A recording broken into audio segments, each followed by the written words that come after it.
Pour jouer de la harpe, il ne suffit pas d'en connaître le doigté. Il faut surtout bien entendre la manière de se servir des pédales.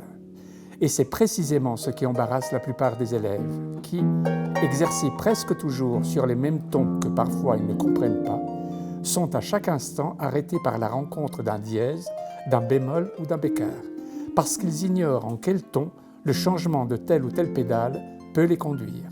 Des Argus, 1809. Cette phrase que nous avons entendue introduit la méthode de harpe de Des Argus. Elle montre bien une des préoccupations d'un professeur de harpe de cette époque qui était aider les élèves à se familiariser avec les pédales et apprendre tous les tons du premier bémol jusqu'au dernier dièse. Aujourd'hui, en général, les étudiants de harpe notent soigneusement tous leurs changements de pédales dans leur partition. Par exemple, ils vont penser à actionner la pédale du Fa dièse, mais auront peut-être tendance à oublier la tonalité de Sol majeur. Alors, ils n'ont pas forcément conscience du contexte harmonique dans lequel ils jouent. Pourtant, à l'origine de l'instrument, l'étude des pédales était justement liée aux tonalités rencontrées, donc à l'harmonie. J'ai eu l'idée d'un projet autour de l'art de préluder à la harpe en enseignant la basse continue à des étudiants harpistes. Le but était d'essayer de trouver un moyen de les aider à relier l'usage des pédales aux tonalités. Pour cela, j'ai utilisé des exemples musicaux de la fin du XVIIIe et du début du XIXe. 3 étudiantes de la classe de harpe de Laetitia Belmondo à Lausanne ont participé à ce projet. Et pendant l'année académique 2017-2018, elles ont reçu chacune 30 minutes de cours par semaine pour apprendre à préluder.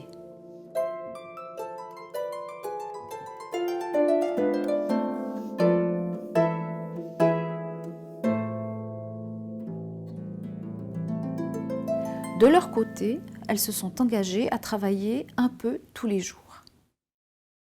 Préluder, au XVIIIe siècle, voulait dire simplement improviser. Le prélude pouvait désigner aussi une introduction à une pièce de musique. Et cette introduction pouvait être soit composée, bien sûr, soit le plus souvent improvisée. Un prélude n'était pas forcément long, pas forcément très compliqué harmoniquement non plus. D'ailleurs, souvent on l'attendait simple et court pour ne pas faire d'ombre à la pièce principale.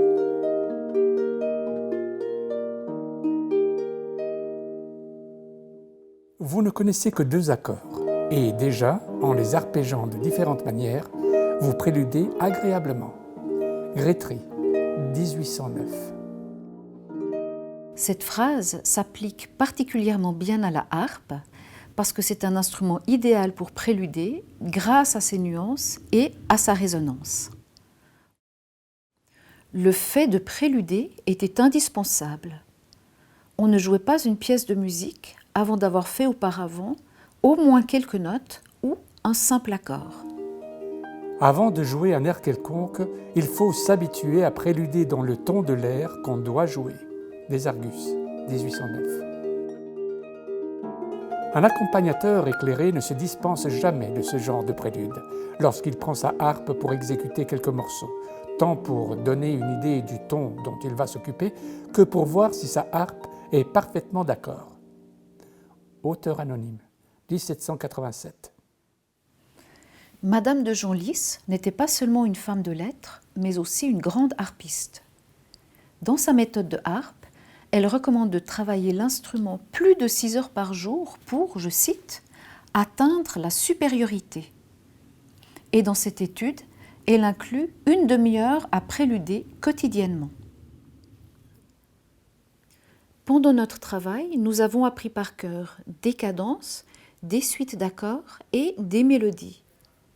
Ces différents éléments, nous les avons transposés, nous les avons assemblés en quelque sorte comme des pièces de puzzle. Et avec quelques enchaînements seulement, nous obtenons déjà un certain nombre de préludes. Pour illustrer cette démarche, j'ai choisi de vous montrer des extraits de notre dernier cours. Ce cours a été filmé après environ 9 mois d'enseignement. C'était une sorte de présentation de notre travail à quelques amis. Vous verrez donc des moments pris sur le vif et spontanés. Nous avons commencé par un exercice de tonalité, donc de pédale, sur un cycle de quintes.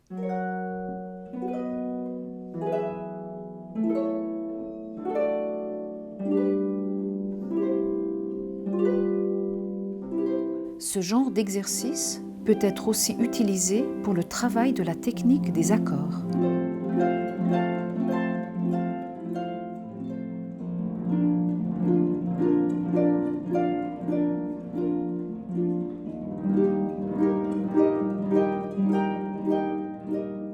Avec des accords de septième.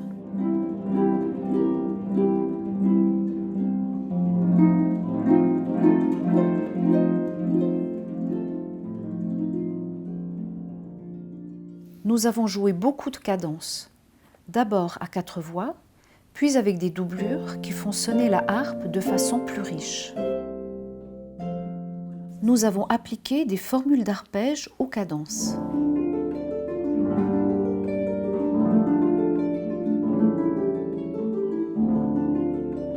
On trouve ces figures dans le répertoire et dans les méthodes de harpe également, comme par exemple dans celle de Cardon en 1784.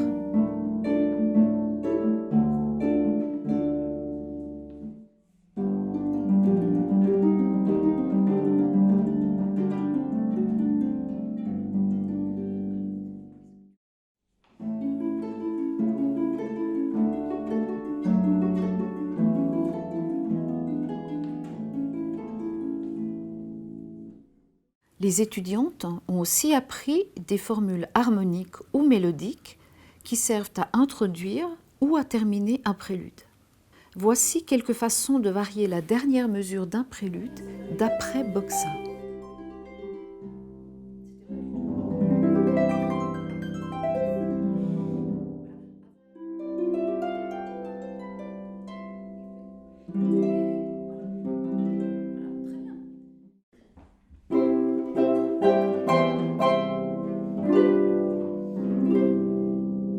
Et une formule inspirée de Naderman.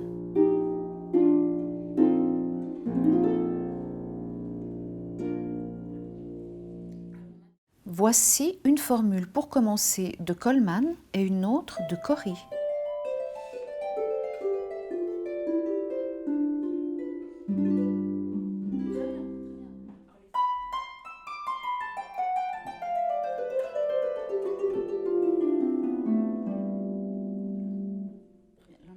D'un 5e degré. Voilà, très bien. Maintenant, 2 enchaînements qui utilisent ce genre de motif.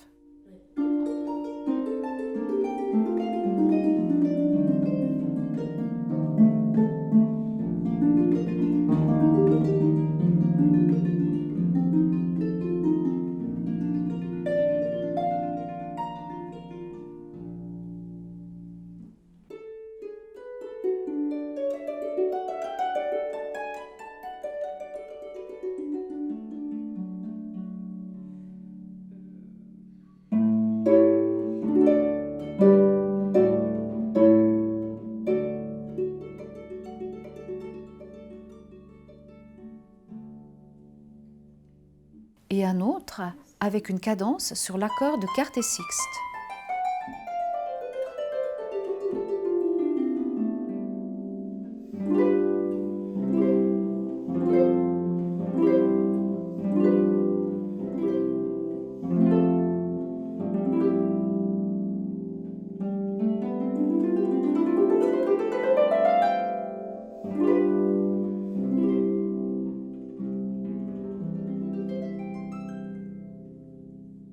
Cette manière de faire est particulièrement bien décrite, par exemple, dans les traités de Boxa pour la harpe en 1840, de Corry pour le piano en 1812 et de Coleman en 1792 et 1820. Les méthodes de Coleman sont destinées aux instruments à clavier, mais Coleman précise bien qu'elles peuvent être utilisées par les harpistes aussi. Personnellement, Comme claveciniste, je me suis également intéressée à ce projet sur l'art de préluder à la harpe parce qu'on peut l'appliquer tout aussi bien aux instruments à clavier. Voici un autre exemple de cadence simple avec des doublures et un soprano intéressant. Et en la mineur.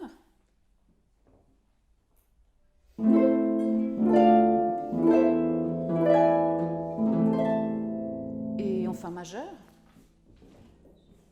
On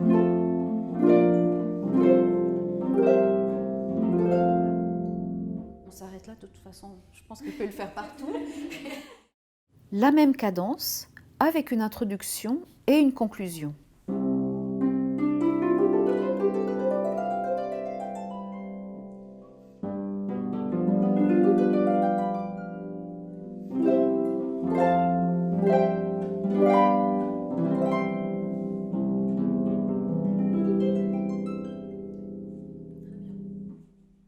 Une autre cadence simple qui utilise un accord de sixte sur le 4e degré. La même avec des retards harmoniques et en l'incluant dans un prélude.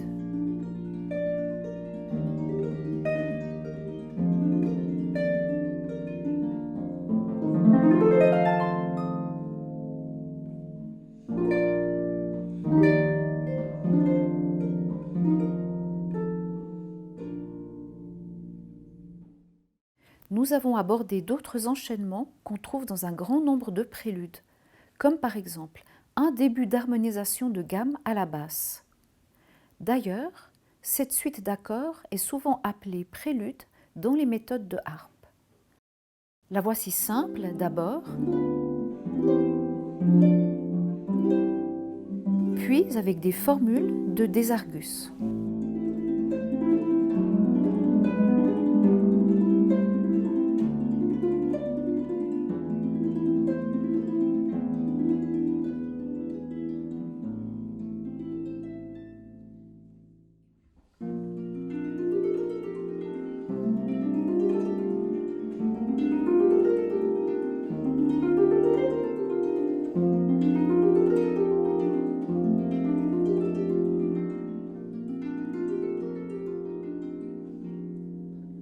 Et en mineur avec une sixte napolitaine.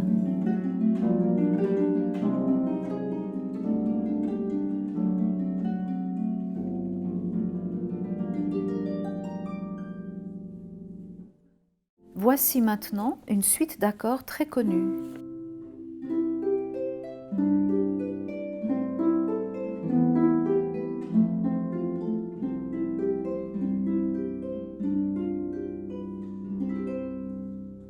La même avec une cadence à la fin.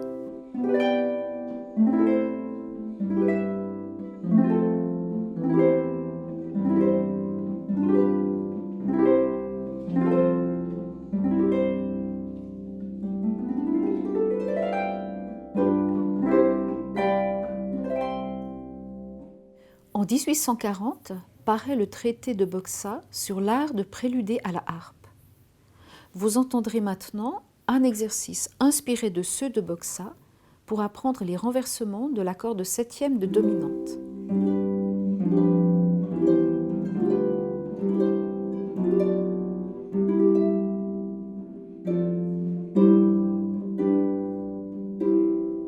Et le même inclus dans un prélude.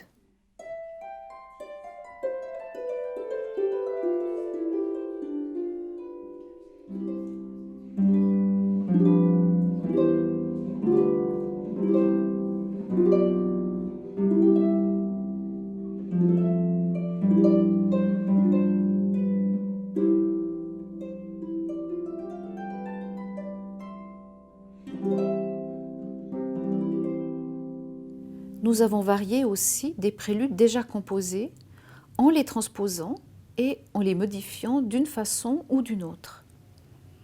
Voici un prélude de Boksa en sol mineur qui est basé sur des harmonies que Handel a souvent utilisées.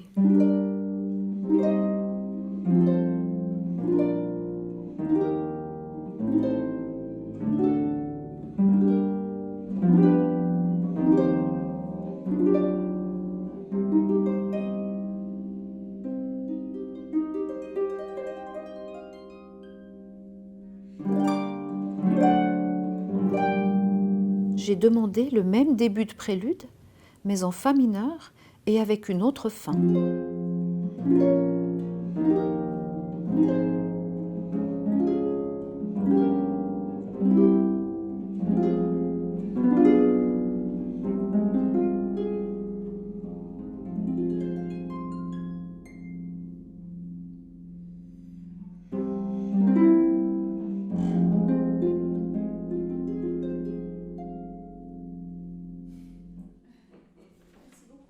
Maintenant, un prélude de Krumpholz en ré majeur.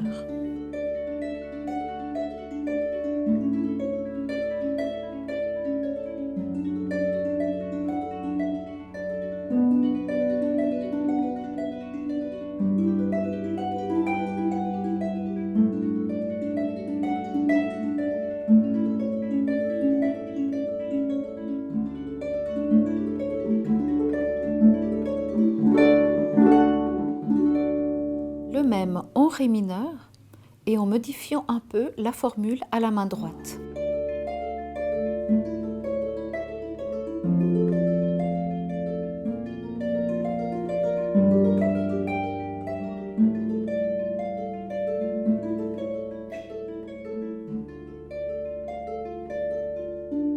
Et en la mineur avec une mélodie au pouce de la main droite et en ajoutant un passage au 6e degré.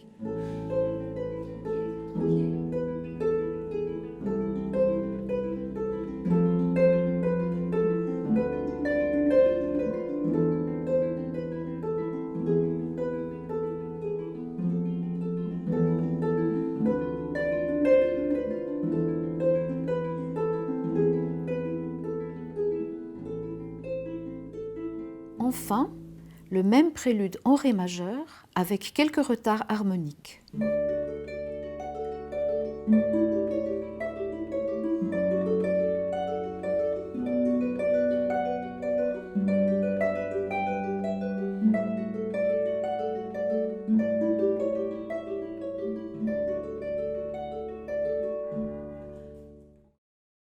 Pour terminer, j'avais demandé la veille du cours aux étudiantes de préparer chacune un prélude en utilisant des formules que nous avions apprises. Vous verrez que sans se mettre d'accord auparavant, elles ont parfois utilisé les mêmes motifs harmoniques ou mélodiques.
Thank you.